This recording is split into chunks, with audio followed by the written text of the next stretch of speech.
कई लोग आपसे इंस्पायर है और एक रेडियो में अपना करियर बनाना चाहते हैं जी। पर अगर सपोज वो ब्लैंक है 12वीं पास है अभी उसे उसके आगे रेडियो में जाना है हाउ टू गो देयर।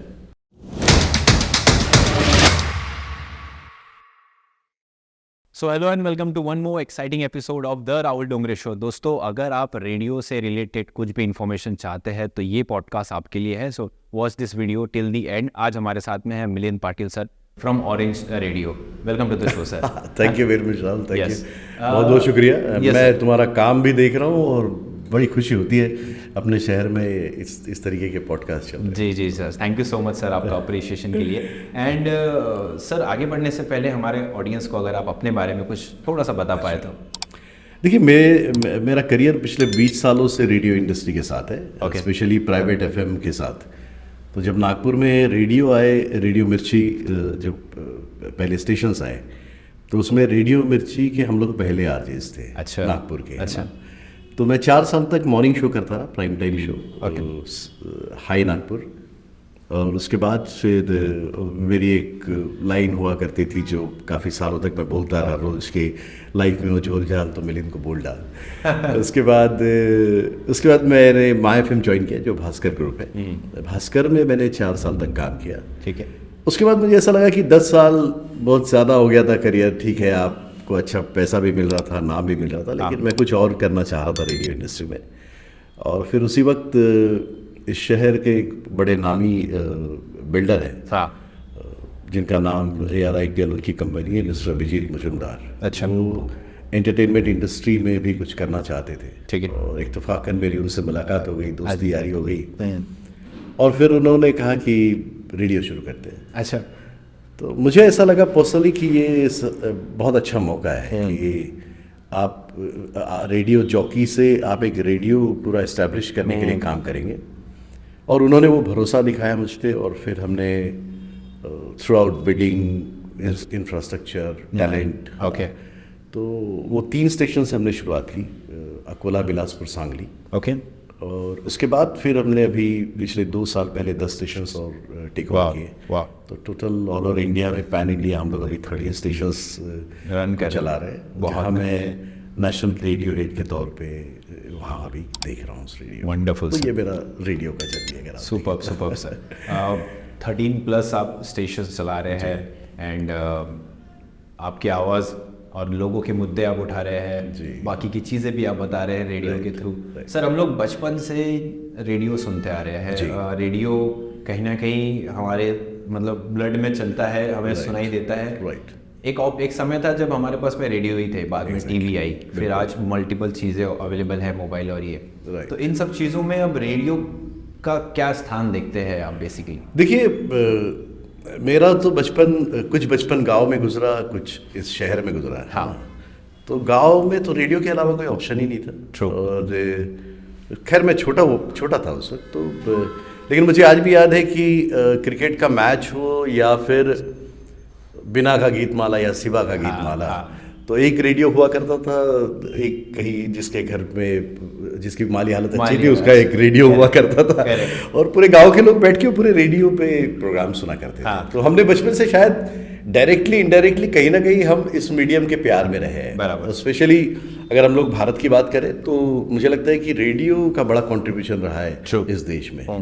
फिर धीरे धीरे चीज़ें बदली है, प्राइवेट एफएम ने इस देश में दस्तक दी, बराबर है ना, और उसके बाद का पूरा सिनेरियो बदल गया। तो मुझे लगता है कि रेडियो हमारे जहन में है और रेडियो बड़ा पावरफुल मीडियम है। अगर आज के दौर में भी देखिए, अगर चाहे हम इंटरनेट के दौर में हो, सोशल मीडिया के दौर में हो, सबसे बड़ा रीज़न क्या है ना, मैं बड़ा 1-2 चीज़ों से आपको रेडियो का इम्पोर्टेंस समझाऊंगा कि अगर आप अखबार पढ़ रहे हैं तो आपका एजुकेटेड होना ज़रूरी है, बराबर चीज़ तो है ना। दूसरी चीज़ ये है कि आपको महीने का बिल देना है अखबार खरीदने के लिए, है ना। टेलीविज़न, अगर आपके घर में टेलीविज़न है तो आपको हज़ारों रुपए का इन्वेस्टमेंट है, एक केबल का कनेक्शन है ना, वगैरह वगैरह। लेकिन रेडियो का वैसा नहीं है। रेडियो आज तो 20-25 रुपए में भी एक छोटा हेडफोन वाला ट्रांजिस्टर मिल जाता है ना, और उसके लिए कोई लोकेशन की ज़रूरत नहीं है। और जो रेडियो पे प्रोग्राम्स लोग सुनते हैं वो चाहे रिक्शे वाला भी हो या मर्सिडी वाला भी हो, तो उसकी उसमें डिस्क्रिमिनेशन नहीं है रेडियो में, दैट्स व्हाई मुझे ऐसा लगता है कि ये बड़ा कॉमन मैन मीडिया में, और दैट्स व्हाई भी रेडियो इतने सालों से सर्वाइव कर रहा है। अप डाउन्स बहुत आए रेडियो के लिए भी, तो इसीलिए मुझे लगता है कि रेडियो बहुत कारगर माध्यम है आज भी। सही बात है सर। कहीं ना कहीं रेडियो में पहली बात तो कहीं डिस्क्रिमिनेशन नहीं जी, no need of any education उसे सुनने के लिए या कुछ ग्रहण करने के लिए उसके थ्रू। सर जब हम रेडियो की बात करते हैं तो अभी हम लोग पॉडकास्ट वगैरह सब चीज़ें भी देख रहे हैं, जैसे हम खुद भी कर रहे हैं, हमारी आवाज़ और ऑडियो लेवल पे भी है, एंड सब लोग कहीं ना कहीं अपने अपने रेडियो या अपने अपने पॉडकास्ट बना रहे हैं और अलग अलग प्लेटफॉर्म पे अवेलेबल है। तो ऐसे केसेस में जो आप रेडियो चलाते हैं या स्टेशन चलाते हैं उसमें आपको कंपटीशन फील होता है इन सब चीज़ों से? 100%। जब अगर हम ये देखिए कि जब सरकारी रेडियो चलते थे, अभी आकाशवाणी था एक ज़माने में, तो प्राइवेट एफएम आने के पहले 80 के दशक में जब प्राइवेटाइजेशन हुआ और फिर मार्केट ओपन हुआ एक तरीके से, है ना, तो हर माध्यम कभी ना कभी उसको नया माध्यम चैलेंज देगा और आपको उसमें ढलना पड़ेगा, बराबर, चाहे वो रेडियो हो या अभी कहाँ है, अभी हम हमारा घर पे टेलीविजन कितना देखते हैं? हाँ, बहुत कम। मुझे यकीन है कि बहुत सारे टेलीविजन धूल खाते पड़े हुए हैं, ट्रू, है ना। तो आजकल अखबार कहाँ पढ़ रहे लोग? नहीं, लोग अखबार नहीं पढ़ रहे, लोग सारी न्यूज़ खबरें अपने मोबाइल में देख रहे हैं। तो ये चैलेंजेस रेडियो के लिए भी आए, यानी सरकारी रेडियो के बाद जब प्राइवेट एफएम आया तो सरकारी रेडियो की लिसनरशिप कम हो गई 100% कम हो गई। सही, उन्होंने अपना तरीका बदल दिया। प्राइवेट एफएम आए तो वो पूरा ग्लैमर लेके आए, हर शहर में एक हीरो पैदा हो गया। मैं ऑलवेज ये समझता हूँ कि इंडिया में जो रेडियो जॉकी का डेफिनेशन है, वो पहला रेडियो जॉकी अगर कोई था तो वो अमीन सायानी। अच्छा, उन्होंने पूरा प्रेजेंटेशन का तरीका ही बदल दिया, ट्रू, है ना। तो अमीन सायानी पहले रेडियो जॉकी थे, जो जिनको मैं बड़ा अपना इंस्पिरेशन मानता हूँ। शायद उनको सुन के ही मैं इस इंडस्ट्री में भी आया हूँ जी। तो लेकिन उसके बाद प्राइवेट एफएम ने पूरा बोलने का, प्रेजेंटेशन का, उसमें ग्लैमर लेके आ गया। तो जो पहले हम जिनको ग्लैमरस पीपल कहते थे या पॉपुलर पीपल कहते थे, जो टेलीविजन के या स्क्रीन के थे, तीसरा मीडियम खुल गया रेडियो।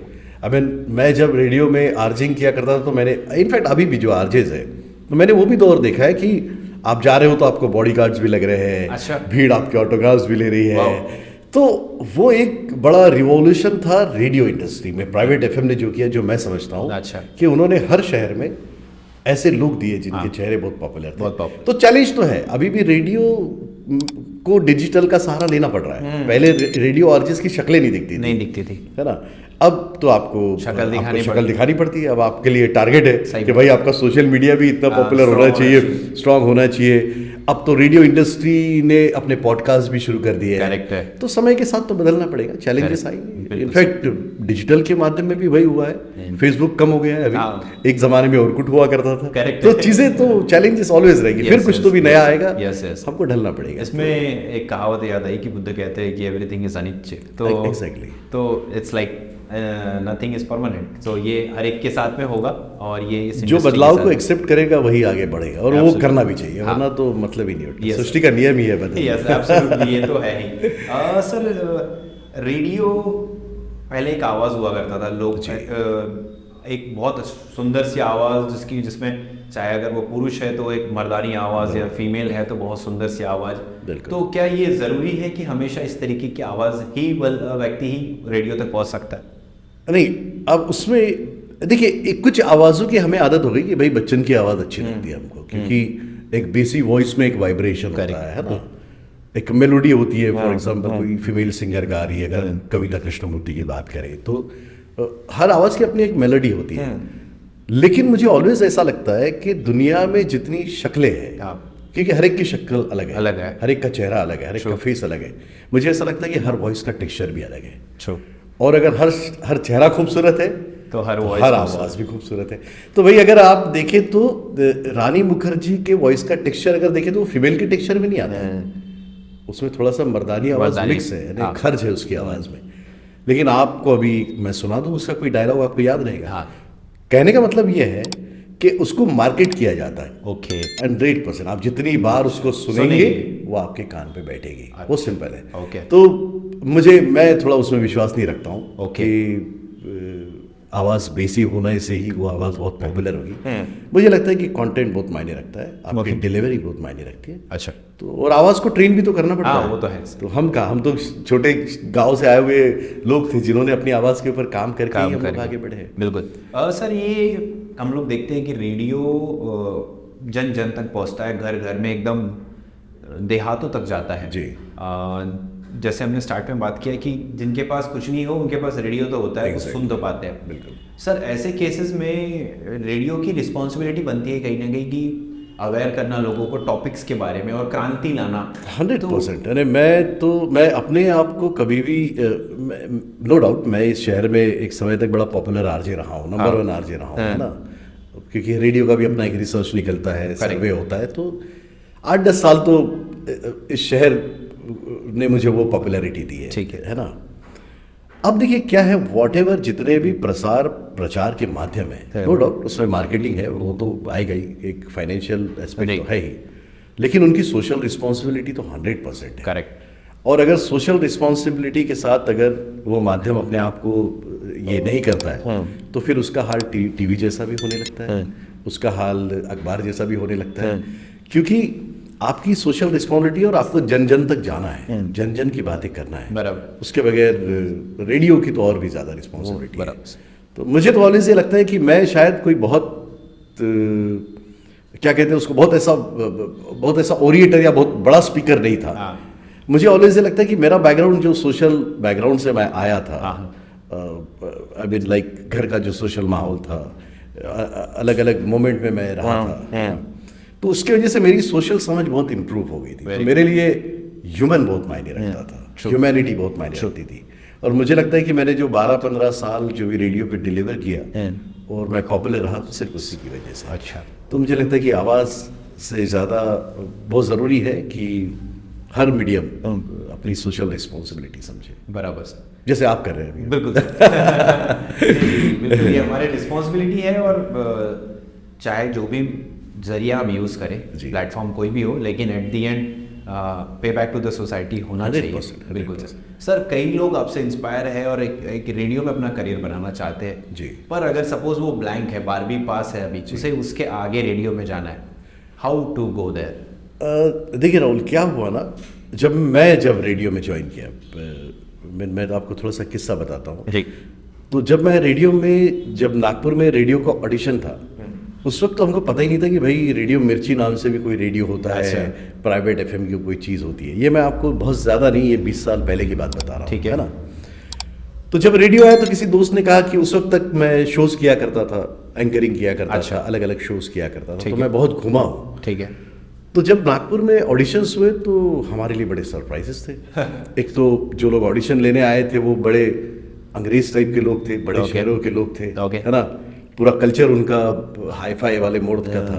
तो आधे तो नर्वस हम वही हो गए, लेकिन व्हाटएवर, जो इंटरव्यू हुआ 1200, 1300, 1500 लोगों में से, हज़ारों लोगों में से हमारा सिलेक्शन हुआ, और फिर जब हमको ट्रेनिंग के लिए यहाँ से माइका ले जाया गया, गुजरात में, तो पहली बार मैंने माइका देखा था।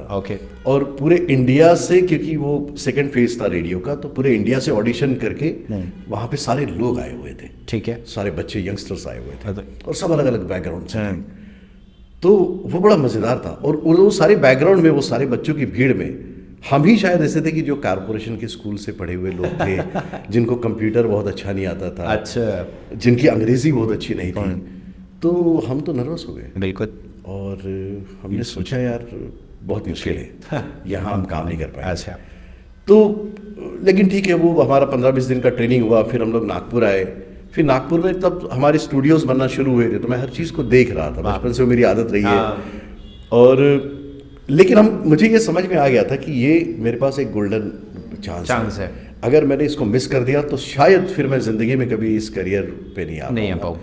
और फिर हम मेहनत करते थे, लोग चले जाते थे अपने 8 घंटे की ड्यूटी करके, हम 12-12 घंटे तक स्टूडियो में पड़े रहते थे। हम मेहनत करते थे, एडिटिंग सीखते थे, बोलना सीखते थे, रेफरेंसेस, खैर एंकरिंग का एक बैकग्राउंड था तो वो एक प्लस पॉइंट था। तो मुझे ऐसा लगता है कि ये वो ज़रूरी है। तो उसके बाद जो मुझे समझ में आया, या फिर मैंने जो मेरा आरजेइंग का करियर भी छोड़ा, उसके पीछे का एक बहुत बड़ा मकसद पैसा कभी नहीं रहा है। ओके, तो क्योंकि पैसा तो शायद मुझे उस वक्त भी मिल ही रहा था, क्योंकि मैं नंबर 1 आरजे था वगैरह वगैरह, तो और बड़े ब्रांड के साथ काम भी कर रहा था उस वक्त। मुझे ऐसा लगा कि अगर मैं किसी रेडियो को बनाने में अपना योगदान देता हूँ तो मैं उन बच्चों को इस रेडियो तक, इस इंडस्ट्री तक लेके आऊँगा, बिल्कुल सर, जिन्होंने शायद कभी सोचा नहीं होगा कि रेडियो में आया जा सकता है। तो मैंने अपनी एक एकेडमी खोली, okay. Article broadcast institute of India. Okay. तो उस एकेडमी में सबसे बड़ा दिक्कत ये रहा कि बच्चों ने ट्रेनिंग ही नहीं ली, उनको पता ही नहीं रेडियो में कैसे जाना है। तो ट्रेनिंग सबसे पहला तूफान वो थी। तो ऑलमोस्ट अभी 100-150 बच्चे अलग अलग ब्रांड में इंडिया के बाहर हमारे इंस्टीट्यूट के काम कर रहे हैं। फिर जो रेडियो ऑरेंज में जहाँ पे मैं हूँ, वहाँ का एक थंब रूल मैंने पहले दिन से ही क्लियर कर लिया था कि हम किसी भी कंपटीशन के रेडियो आरजेस को अपने रेडियो में नहीं लेंगे। ओके। हमने कहा कि हम ऑडिशन करेंगे, नए बच्चे लाएंगे और नए बच्चे लाके हम उनको ट्रेनिंग करेंगे और उनको आरजेस बनाएंगे। तो ये 7 सालों में ऑलमोस्ट, अच्छा उसमें ये हुआ कि इन 7 सालों में हमारे पास इतने बच्चे आए और जितने बच्चे छोड़ के गए अलग अलग ब्रांड में, तो आई एम वेरी हैप्पी जब भी देखता हूँ। इनफैक्ट अभी अगर आप नागपुर के भी रेडियो की बात करें तो जो मेरे एकेडमी और हमारे रेडियो ऑरेंज से गए हुए बच्चे, आरजे पल्लवी जो मेरे ख्याल से अभी रेड एफएम में है जी, आरजे अनुराग जो रेडियो सिटी में है जी, आरजे आमोद जो अभी माय एफएम में है, तो और भी 2-3 लोग हैं जो मैं भूल रहा हूँ उनके नाम। तो ये सारे बच्चे काम कर रहे हैं। अब मैं सोचता हूँ कि जिन रेडियो में मैं काम करता था, जब कार चलाती हुई इनकी आवाज़ें सुनता हूँ तो अच्छा लगता है। और ये बहुत ही मध्यम परिवार से आए हुए बच्चे थे जी। तो मुझे लगता है कि ये बहुत ज़रूरी है जी। तो सर अभी एज एन रेडियो में अलग अलग डिविजन्स हैं। एक रेडियो जॉकी ही फेम दिखता है कहीं ना कहीं लोगों की, जैसे जॉकी बनना है, लेकिन बहुत सारे डिविजन्स है उनमें। तो इन अलग अलग डिविजन्स में ज्वाइन करने के लिए अलग अलग क्वालिफिकेशंस, तो आप अगर कुछ बता पाए कि कौन कौन से सेक्शन होते हैं? देखिए, पहली चीज़ तो मैं ये बता दूं कि रेडियो में काम करने के लिए आदमी का पढ़ा लिखा होना ज़रूरी है, क्योंकि पढ़े लिखे होने के मतलब सिर्फ आप डिग्रियाँ लेना नहीं होता है। ठीक है। क्योंकि आप जब पढ़ाई लिखाई करते हैं तो आप बहुत सारे प्रोसेस से गुजरते हैं। आपको एक समझ आती है दुनिया को देखने की, दुनिया के साथ ट्रीट करने की। आपकी आंखें खुलती है। एजुकेशन ऑफ कोर्स बहुत बड़ा पावरफुल मीडियम है। तो और आप इंटेलेक्चुअल साउंड होते हो। सबसे बड़ी चीज़ तो यही है कि आप इंटेलेक्चुअल, आपको समझ होती है। अब लेकिन क्या होता है कि बहुत लोगों को पता नहीं है कि हमारा बहुत बड़ी डिग्रियां लेना ज़रूरी है क्या, हमारा वॉइस का ट्रेनिंग हमने लिया हुआ होना चाहिए, ऐसा ज़रूरी है क्या? ऐसा कुछ नहीं है। ठीक है। 12th पास बच्चे भी रेडियो आरजे बने हैं, ग्रेजुएट बच्चे भी बने हैं, इंजीनियर्स, डॉक्टर बच्चे भी रेडियो इंडस्ट्री में काम कर रहे हैं, अलग अलग फील्ड के लोग। ठीक। लेकिन एक समझ क्या है कि हम जब फिल्म देखते हैं तो हमारे को ये भी नहीं पता होता कि फिल्म का डायरेक्टर कौन है, कोरियोग्राफर कौन है, सिनेमेटोग्राफर कौन है ना, म्यूजिक। अभी लोग थोड़ा अवेयर हो रहे हैं उसमें। हम सिर्फ हीरो देखते हैं कि ये सलमान खान की फिल्म है, ये शाहरुख खान की फिल्म है। तो आरजे भी उसी तरीके से है, क्योंकि आरजे सुनाई देते हैं, वो फ्रंट फेस है किसी भी रेडियो का। लेकिन रेडियो चलता तो नंबर ऑफ लोगों से है, उसके पीछे बहुत सारे लोग काम करते हैं, मेहनत है। तो बहुत सारी चीज़ें जिसमें म्यूजिक मैनेजर है, क्योंकि रेडियो म्यूजिक के बगैर चल नहीं सकता है। तो रेडियो में जितना भी म्यूजिक होता है वो संभालने के लिए एक म्यूजिक मैनेजर्स की टीम होती है, टेक्निकल की टीम्स होती है, प्रोडक्शन की टीम होती है जो ऑडियो प्रोडक्शंस करते हैं। रेडियो में सब कुछ इन हाउस होता है, बराबर, सारे प्रोडक्शंस इन हाउस होते हैं। अब अगर कोई कमर्शियल ऐड लिखी जा रही है या दिवाली का कोई प्रोमो लिखा जा रहा है तो उसको लिखने के लिए कॉपीराइटर भी लगता है, तो कॉपीराइटर्स भी होते हैं। तो ये सब चीज़ों के लिए आपके अंदर में अगर कोई चीज़ ऐसी है कि आप अच्छा लिखते हैं तो भी आप रेडियो को ट्राई कर सकते हैं। आपने अगर अपनी एक रील में भी एडिट कर रहे हैं मोबाइल पे तो भी आप रेडियो प्रोडक्शन के लिए काम कर सकते हैं। तो बहुत सारी चीज़ें, सेल्स है रेडियो में, मार्कॉम है। तो रेडियो अपने आप में एक बड़ी इंडस्ट्री है जहाँ नंबर ऑफ लोग लगते हैं। तो आई मीन आपके सुनने वालों को तो मैं हमेशा कहूँगा कि आप ठीक है, आप आइए ज़रूर वो रेडियो के ग्लैमर से। ऐसा कई बार हुआ कि हमेशा हमारे एकेडमी में भी लोग यही सोच के आए थे कि आरजे बनना है, लेकिन फिर मैं उनको आइडेंटिफाई करता हूँ कि नहीं, तू आरजे नहीं, तू म्यूजिक मैनेजर बन सकता है, तू कॉपीराइटर बन सकता है, तू प्रोड्यूसर बन सकता है। तो ये ज़रूरी नहीं कि आपके पास कोई बड़ी डिग्री होनी चाहिए। आपका पैशन अगर लिखने का है, प्रोडक्शन का है, बोलने का है, तो आप रेडियो के हर क्षेत्र में काम जा सकते हैं। तो radio as an career sir, long term हम लोग देख सकते हैं उसे एज एन परमानेंट करियर? देखिए, क्या रेडियो जब तक चल रहा है ऑफ कोर्स चलेगा ही। और अभी जो नेक्स्ट बिडिंग जो आएगी उसमें ऑलमोस्ट 400-500 के करीब रेडियो स्टेशंस फिर आने वाले हैं पूरे इंडिया में। अच्छा, इतना। अब सोचिए, चलिए अपन मोटे मोटे में 400 रेडियो भी गिने, 400 रेडियो में 4 ही आरजे, तो 400 रेडियो के कितने आरजेस हो गए? यानी इतना बड़ा टैलेंट पूल की ज़रूरत है रेडियो को। पीछे की तो बात ही नहीं कर रहा हूँ मैं, म्यूज़िक मैनेजर्स, प्रोडक्शन, ये वो। तो मुझे लगता है कि इसको बड़ा करियर करके देख सकते हैं। मैं तो पिछले 25 साल से काम कर रहा हूँ, है ना। और दूसरा, मुझे ऑलवेज एक चीज़ लगती है कि रेडियो में रह के आप सिर्फ रेडियो नहीं करते हैं, आप इतने लोगों से मिलते हैं, आप इतने लोगों के साथ काम करते हैं। मैंने रेडियो के साथ साथ नंबर ऑफ चीज़ें की। मेरा खुद का इवेंट मैनेजमेंट कंपनी है, मेरा एक गार्डन का डिवीजन है ना, प्रोडक्शन का काम है। तो आप बहुत सारे लोगों से, आपके पास समय काफ़ी होता है, तो इसको लॉन्ग टर्म देख सकते हैं। और पैसा बहुत है रेडियो में, ऑलवेज पैसा। पैसे की अगर मैं बात करूँ तो इनिशियली अगर छोटे रेडियोज़, जो नए रेडियो है, वो आपको 20-25 हज़ार से आपके स्टार्ट करेंगे। और फिर इंडिया के कुछ जो बड़े आरजेज हैं जिनका नाम गिना जाता है, जैसे मुंबई में अगर आप देखें तो जीतू राज या मलिश्का, है ना, ये जो बड़े ब्रांड है, इनकी तो सैलरी ही लाखों में, करोड़ों में है। तो आप देख सकते हैं। तो डेफिनेटली दोस्तों, आप करियर सोच सकते हैं एज रेडियो 100% सोच सकते हैं। 100%। हमारे पास एक एग्जांपल है जो ऑलरेडी 20-25 साल से तो डेफिनेटली वो उसको आप चुन सकते हैं। सर, रेडियो में एक कंप्लेन होती है हमेशा कि यार गाने कम और एड ज़्यादा सुनाते हैं, जो हमेशा इरिटेट होता है और फिर लगता है यार बंद कर और अपने यूएसबी के गाने बढ़ा। जब भी आपको किसी रेडियो में सबसे ज़्यादा ऐड सुनाई दी तो ये समझिए कि वो रेडियो पॉपुलर है, क्योंकि वो रेडियो सबसे ज़्यादा बिजनेस ले रहा है। और बिजनेस देने वाला आदमी रेडियो को बिजनेस तभी देगा जब वो रेडियो सबसे ज़्यादा सुना जाएगा। अब वो हर वक्त नहीं होता है रेडियो में जो एड्स सुनाई देती है, क्योंकि गवर्नमेंट ने, ब्रॉडकास्टिंग मिनिस्ट्री ने हर 1 घंटे का एक छोटा सा टाइम स्लॉट दिया है जिसमें आप ऐड बजा सकते हैं, उसके अलावा नहीं बजा सकते। क्योंकि आप लगातार रेडियो सुनते हैं और हर घंटे में उतना एक 4 मिनट का एक टाइम स्लॉट है जिसमें आपको एड्स सुनाई आती है, इसीलिए हमको लगते रहता है कि हम बहुत ऐड सुन रहे हैं। तो लेकिन उसके अलावा कोई ऑप्शन नहीं है हमारे पास, क्योंकि रेडियो, हम केबल कनेक्शन का पैसा नहीं लेते। रेडियो सुनना फ्री होता है ना।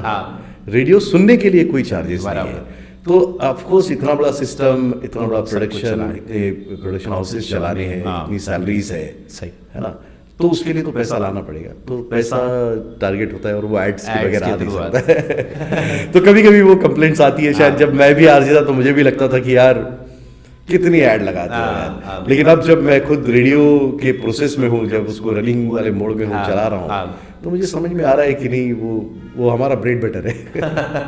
सही बात है सर। अगर मुझे सर रेडियो इंडस्ट्री में जाना है तो कोई ऐसा स्पेसिफिक कोर्सेज या किसी प्लेटफॉर्म के थ्रू एंट्री करनी होती है? जैसे हमें डॉक्टर इंजीनियर बनना है तो पता होता है कि इंजीनियरिंग कॉलेज जाना है, डॉक्टर बनना है, वहाँ जाने के लिए क्या करना हो? देखिए, 2 चीज़ें हैं। एक तो अगर आपने बहुत साल किसी इंडस्ट्री में काम किया, जैसे मैं 5, 6, 8, 10 साल तक मैं एंटरटेनमेंट इंडस्ट्री में काम कर रहा था। लाइक मैं स्टेज के एंकरिंग करता था, शोज करता था। तो मैं एक ऐसा एंकर था उस शहर का, नागपुर का, जिसने स्लम से लेके नागपुर के क्लब और 5 स्टार तक शोज किए थे। ठीक है। तो मैं सब ऑडियंस को देख रहा था। मैं स्लम की ऑडियंस को भी देख रहा था, रास्ते की ऑडियंस को भी देख रहा था, उनके लिए भी कंटेंट तैयार कर रहा था। ठीक है। और क्लब वाली जो एक क्रीम ऑडियंस, वो भी ऑडियंस में देख रहा। तो वो नंबर ऑफ शोज करके बात करना और डिलीवरी का तो एक ही आ गया था। अगर आप में वो टैलेंट है तो ऑफकोर्स आप डायरेक्ट जाके किसी भी रेडियो में अप्रोच कर सकते हैं। ठीक है। लेकिन उसमें भी मुझे ऐसा लगता है कि अगर लोग ट्रेनिंग लेके जाए, क्योंकि अपने शहर में ट्रेनिंग, जब हम लोग आए तो कोई ट्रेनिंग इंस्टीट्यूट था, बराबर, और अभी भी कोई हमारे अलावा, मैं जो ट्रेनिंग इंस्टीट्यूट चला रहा हूँ रेडियो का, उसके अलावा कोई ट्रेनिंग इंस्टीट्यूट पूरे विदर्भ में, सेंट्रल इंडिया में फिलहाल तो मुझे नहीं दिख रहा है। ओके। तो होता ये है कि मुझे ऐसा लगता है कि ट्रेनिंग इंस्टीट्यूट में जाके अगर आप रेडियो सीख लें तो फिर आप एज अ इंटर्न काम करेंगे, आप फिर समझेंगे चीज़ों को। करेक्ट। आपको एक आइडिया रहेगा, मोटे में आइडिया रहेगा। हाँ, यानी आपने अगर 3-4 महीने का कोर्स किया और आप रेडियो में जा रहे हो अपना रेज्यूमे लेके, तो पहले तो वो आपका रेज्यूमे देख के बोलेंगे कि अच्छा इसने रेडियो कोर्स किया है, यानी कुछ ना कुछ तो जानता है, ये ब्लैंक नहीं है। बराबर। तो थोड़ा आसान हो जाता है रास्ते निकालना। और हम लोग भी फिर ये देखते हैं कि यार ये आया तो आरजे बनने के लिए, लेकिन इसका पैशन अगर रेडियो का है, लेकिन ये ठीक है, ये डिलीवरी बहुत अच्छी नहीं कर पा रहा है, इसका वॉइस टेक्सचर वैसा नहीं हो पा रहा है, लेकिन इसमें लिखने की अगर कला है तो फिर इसको एज अ कॉपीराइटर फिर वैसे उसको मोल्ड करते हैं। तो मुझे लगता है कि ट्रेनिंग करके जाना कभी भी बेहतर है। तो अगर आपकी इंस्टीट्यूट में अगर किसी को आना है सर, किस तरीके से हो आते हो? देखिए, हमारा वेबसाइट है, सोशल मीडिया पेजेस है, और क्या नाम से रहेगा sir? Article broadcasting institute of India, है ना।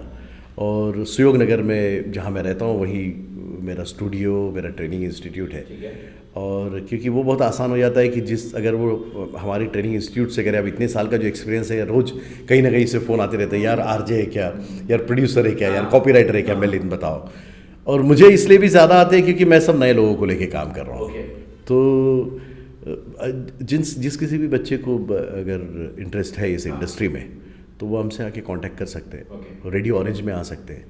तो उसके बाद फिर हम लोग डिसाइड करते हैं कि इसको क्या कोर्स में डाला जाए और किस तरीके से काम किया जाए। बहुत सही, बहुत सही। डेफिनेटली दोस्तों, अगर आपको किसी भी तरीके से रेडियो इंडस्ट्री में जाना है तो सर इज़ देयर एंड वो आपको गाइड करेंगे।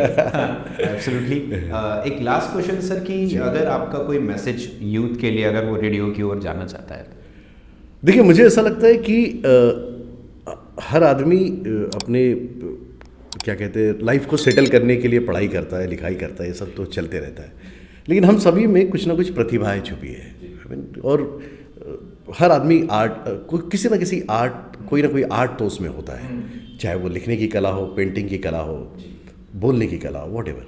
तो आर्टिस्ट तो हर आदमी होता है, ऐसा मुझे लगता है। तो ठीक है, आप इंजीनियर हो, डॉक्टर हो, वॉट एवर, जो भी पढ़ाई आप कर रहे हो, लेकिन मुझे ऐसा लगता है कि उस आर्ट के लिए आदमी ने ज़िंदगी में कुछ साल तो देने चाहिए। आपको कभी ये मलाल नहीं होना चाहिए कि यार मैंने ज़िंदगी में ये करके नहीं देखा, क्योंकि लाइफ मैं तो पुनर्जन्म में विश्वास करने वाला आदमी नहीं हूँ। मुझे ऑलवेज ये लगता है कि लाइफ एक बार मिलती है और एक बार मिली हुई लाइफ में आपको जितने एक्सपेरिमेंट करने कर लेने चाहिए। उसका एग्जांपल मैं हूँ। आप और मैं खुद भी, मैं रेडियो इंडस्ट्री में काम कर रहा हूँ, लेकिन मेरा अपना गार्डन का अपना एक इंडस्ट्री है, क्योंकि मेरा पैशन है। मुझे ऐसा लगता है कि दुनिया खत्म हो जाएगी, पेड़ खत्म नहीं होंगे कभी, है ना, क्योंकि वही आपको जिंदा रखेंगे। तो मुझे ऑलवेज ये लगता है कि अगर आप रेडियो में आना चाहते हैं तो ऑफकोर्स आप रेडियो तक पहुंचिए। और अब तो नागपुर जैसे शहर में नंबर ऑफ़ रेडियोज़ है, कम्युनिटी रेडियोज़ है, सरकारी रेडियोज़ है, इंटरनेट रेडियो। अब रेडियो में भी नंबर ऑफ़ चीज़ें आ गई है अभी, क्योंकि हम लोग खुद अपना एक इंटरनेट रेडियो चलाते हैं। तो हमारे बच्चे जो ट्रेनिंग करते हैं पहले उसमें प्रैक्टिस करते हैं। तो आपने एक बार ट्राई करना चाहिए, अगर आपने लिखने की प्रतिभा है, बोलने की प्रतिभा है, या फिर अभी तो रेडियो में सोशल मीडिया वाले भी लोग लग रहे हैं हमको अब डिज़ाइनर्स भी लग रहे हैं, वीडियो एडिटर्स भी लग रहे हैं। तो अब तो रेडियो सिर्फ रेडियो नहीं रहा, वहाँ तो नंबर ऑफ चीज़ें हैं, एक ब्रांड हो गया, एक कंपनी हो गई। हमको भी प्रमोशन की ज़रूरत है, हमें भी सोशल मीडिया पे दिखना है, ब्रांडिंग करनी है, तो अभी स्कोप और बढ़ गया है। तो मुझे लगता है कि एक बार तो अगर आपको लग रहा है, और रेडियो बहुत अमेजिंग मीडियम है, बड़ा पैशनेट मीडियम है और बहुत सोशल मीडियम है, सबसे बड़ी बात। तो मुझे लगता है कि उसके लिए अगर यूथ अगर आना चाहता है तो वो लोग डेफिनेटली एक बार अपना लाइफ का चांस देना चाहिए। 100%। दोस्तों, बहुत ही अच्छा मैसेज सर ने बताया कि अगर दिल में कोई पैशन है तो प्लीज़ फॉलो दैट। एंड रोज़ी रोटी तो चलती रहती है, बट अगर वो नहीं हो पाया तो वो मलाल नहीं होना चाहिए हमेशा अंदर। So thank you so much sir, आप हमारे शो में आए एंड आपने वैल्यूबल टाइम हमें दिया और रेडियो के बारे में बहुत सारी चीज़ें हमें बताई। Thank you. आगे की चीज़ें डेफिनेटली ये एपिसोड देख के अगर किसी को कुछ इंटरेस्ट होगा तो वो डेफिनेटली सर से अप्रोच करेगा। And once again thank you so much. Thank you.